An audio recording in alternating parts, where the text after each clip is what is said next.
शेतीमध्ये महागडी रासायनिक बुरशीनाशकं वापरून कंटाळा आलाय?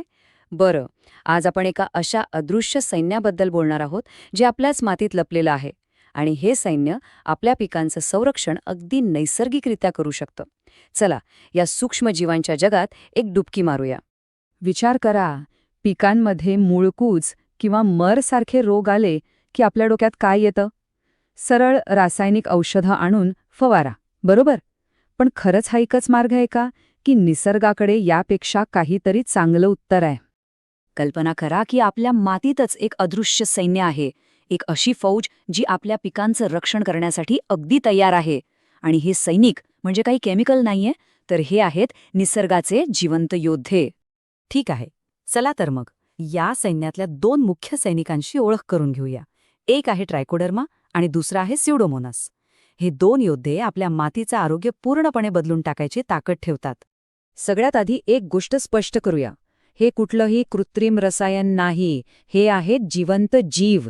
एक मित्र बुरशी आहे आणि एक मित्र जीवाणू. आणि गंमत म्हणजे हे नैसर्गिकरित्या आपल्या मातीत, विशेषतः जंगलाच्या मातीत भरपूर सापडतात. पण रासायनिक खतं आणि बुरशीनाशकांच्या अतिवापरामुळे आपण आपल्याच मातीतल्या या मित्रांना जवळजवळ गमावून बसलो आहोत. एक जुनी म्हण आहे ना, लोहा लोहे को काटता है. बरोबर तेच तत्व इथे लागू होतं. म्हणजे हानिकारक बुरशीला हरवण्यासाठी आपल्याला एका शक्तिशाली मित्र बुरशीचीच गरज आहे. निसर्गाचा नियम अगदी सरळ आणि सोपा आहे. हे सूक्ष्म जंतू काही फक्त मातीत पडून राहत नाहीत. यांच्याकडे शत्रूंना संपवण्यासाठी एकदम अत्याधुनिक पद्धती आहेत, अगदी एखाद्या प्रशिक्षित लष्करी तुकडीसारख्या. चला बघूया तरी हे काम कसं करतात. त्या ट्रायकोडर्माची भूमिका आहे एका शिकारीची. तो शत्रू बुरशीचा शोध घेतो आणि थेट तिच्यावर हल्ला करतो. या प्रक्रियेला म्हणतात मायकोपॅरासिटिझम. म्हणजे सोप्या भाषेत एक बुरशी दुसऱ्या बुरशीवर जगते. हे बघा, हे दृश्य म्हणजे सूक्ष्मदर्शकाखालची एक थरारक लढाईच आहे. ट्रायकोडर्मा शत्रू बुरशीला ओळखतो, तिच्या भोवती असा काही विळखा घालतो आणि मग खास प्रकारची एन्झाईम सोडून तिची बाहेरची त्वचाच विरघळवून टाकतो आणि तिला खाऊन टाकतो. शत्रूचा असा जागेवरच नायनाट होतो. आता वळूया स्यूडोमोनाकडे. हा आहे एक हुशार संरक्षक. त्याच्याकडे दोन डावपेच आहेत. पहिला, तो सायड्रोफोर्स नावाचं रसायन सोडून मातीतलं सगळं लोह स्वतःकडे ओढून घेतो. त्यामुळे शत्रू जीवाणूंना लोह मिळत नाही आणि त्यांची उपासमार होते. आणि दुसरा डावपेच तर त्याहून भारी आहे. तो पिकासाठी एका लसीसारखं काम करतो. म्हणजे पिकाची स्वतःची रोगप्रतिकार शक्ती तो आतून जागृत करतो. चला पुढे जाऊया आणि पाहूया की हे अब्जावधींचं सैन्य तयार कसं करायचं. कारण फक्त बाजारातून पावडर आणून वापरणं पुरेसं नाही. खरं रहस्य आहे ते तयार करण्याच्या पद्धतीत. आणि इथेच खूप मोठी चूक होते. बरेच लोक पावडरचं पॅकेट आणतात आणि थेट शेतात पसरवतात. पण असं केल्याने फक्त 10%च फायदा मिळतो. का? कारण त्या पॅकेटमधले सूक्ष्म सैनिक सुप्त अवस्थेत असतात. म्हणजे झोपलेले असतात. त्यांना आधी जागं करावं लागतं, त्यांची संख्या वाढवावी लागते आणि मगच त्यांना लढाईसाठी मैदानात उतरवायचं असतं. तर मग हे अब्जावधींचं सैन्य तयार कसं करायचं? तर ही आहे ती सोपी पद्धत, ज्याला संवर्धन पद्धत म्हणतात. बघा, 100 किलो थंड चांगलं कुजलेलं शेणखत घ्यायचं आणि त्यात फक्त 1 ते 2 किलो कल्चर मिसळायचं.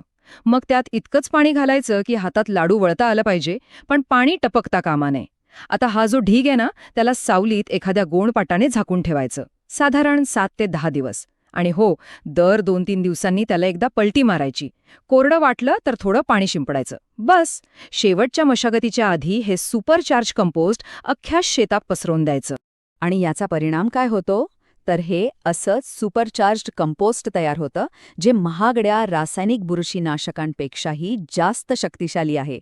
आता हे फक्त खत राहिलेलं नाहीये, तर हे एक जिवंत औषध बनलं आहे. हे जिवंत सैन्य आपल्या पिकांसाठी दुहेरी फायदा देतं. ते एकाच वेळी डॉक्टर आणि पोषणतज्ज्ञ अशा दोन्ही भूमिका बजावतं. म्हणजे पिकाचं संरक्षण पण करतं आणि त्याची वाढ पण सुधारतं. एक डॉक्टर म्हणून त्याची ताकद बघा. टोमॅटो, भात, बटाटा, केळी अशा जवळजवळ सगळ्याच पिकांवर येणारे मूळकूज, मर आणि डॅम्पिंग ऑफ सारखे भयंकर रोग हे सहज नियंत्रित करतं. ही यादी त्याच्या क्षमतेचं एक छोटंसं उदाहरण आहे. आणि फक्त रोगांशीच नाही, तर ते एका पोषण तज्ज्ञाप्रमाणे सुद्धा काम करतं. ते पिकांची मुळं आणि कोंबांची वाढ सुधारतं. मातीत पडून असलेलं फॉस्फेट पिकाला उपलब्ध करून देतं, दुष्काळात तग धरायला मदत करतं, म्हणजे पिकाला आतून मजबूत आणि निरोगी बनवतं.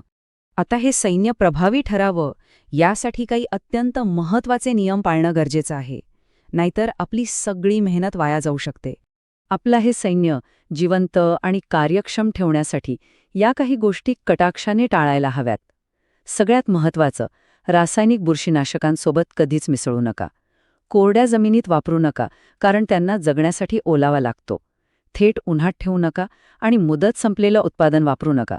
या साध्या नियमांमुळेच आपली मेहनत यशस्वी होईल. शेवटी एक विचार करण्यासारखा प्रश्न.